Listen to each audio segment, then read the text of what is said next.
ತ್ರಿಯೇಕ ದೇವರ ನಾಮಕ್ಕೆ ಸ್ತೋತ್ರವಾಗಲಿ. ಲೋಕರಕ್ಷನಾದ ಯೇಸು ಕ್ರಿಸ್ತನ ಮರಣ ಹೊಂದಿ ಪುನರುತ್ಥಾನವಾದ ದಿನವೇ ಈಸ್ಟರ್. ಅದೇನೆಂದರೆ ಯೇಸು ಕ್ರಿಸ್ತನ ಮರಣದ ಮೇಲೆ ಗೆಲುವನ್ನು ಹೊಂದಿರುವ ಪವಿತ್ರ ದಿನದ ನೆನಪಾಗಿದೆ ಈಸ್ಟರ್. ಈಸ್ಟರ್ ನಮಗೆಲ್ಲರಿಗೂ ಹೊಸ ನಿರೀಕ್ಷಣೆ ಉಂಟು ಮಾಡಿದೆ. ಸಮಸ್ಯೆಗಳ ಮಧ್ಯದಲ್ಲಿ ಅದನ್ನು ಎದುರಿಸುವ ಒಂದು ಹೊಸ ಶಕ್ತಿಯು ಹೊಂದುವುದಕ್ಕೆ ಪುನರುತ್ಥಾನದ ಮೂಲಕವಾಗಿ ಸಾಧ್ಯವಾಗಿದೆ.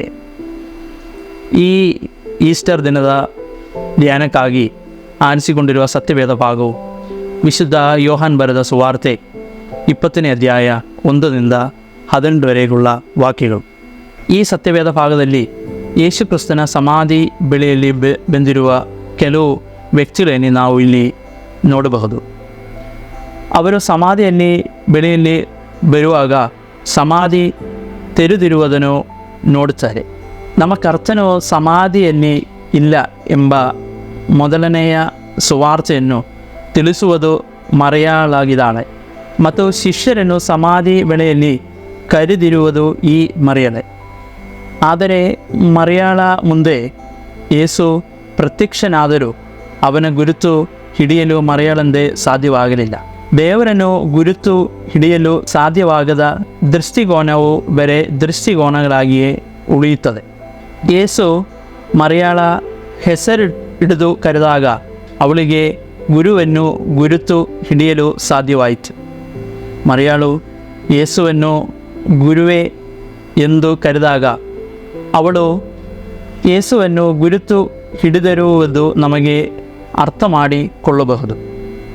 ನಮ್ಮ ದೃಷ್ಟಿಕೋನವು ಮತ್ತು ನಂಬಿಕೆಗಳು ತಿಳುವಳಿಕೆಯ ಹೊಸ ಹಂತಕ್ಕೆ ತಲುಪಿದಾಗ ಮಾತ್ರ ನಮ್ಮ ವಿಶ್ವಾಸದಲ್ಲಿ ದೃಢರಾಗಿ ನಿಲ್ಲಲು ಸಾಧ್ಯವಾಗಿತ್ತು.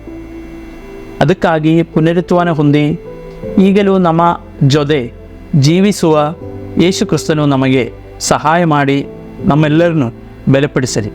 ಕಳೆದ 50 ದಿನಗಳ ಧ್ಯಾನದಲ್ಲಿ ನಮ್ಮೊಂದಿಗೆ ಪಾಲ್ಹೊಂದಿದ ನಿಮ್ಮೆಲ್ಲರನ್ನೂ ದೇವರು ಆಶೀರ್ವದಿಸಲಿ.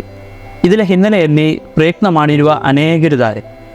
ಧ್ಯಾನ ಪ್ರಭಾಷಣ ಮಾಡಿರುವ ಶಿವನಾವರ ಮಿಷನ್ ಸುವಾರ್ಚಿಗರು, ಶಿವನಾವರ ಮಿಷನ್ ಫ್ಯಾಮಿಲಿ ಪ್ರಿಯರು ಮತ್ತು ಬೈಬಲ್ ಇನ್ಸ್ಟಿಟ್ಯೂಟ್ ವಿದ್ಯಾರ್ಥಿಗಳು, ರೆಕಾರ್ಡಿಂಗ್ ಮತ್ತು ಎಡಿಟಿಂಗ್ ಮಾಡಿ ಸಹಾಯ ಮಾಡಿರುವ ಪ್ರಿಯ ವಿನುಸಾರ್ ಅವರು ಎಲ್ಲರಿಗೂ ಧನ್ಯವಾದಗಳು ತಿಳಿಸುವನಾಗಿದ್ದೇನೆ.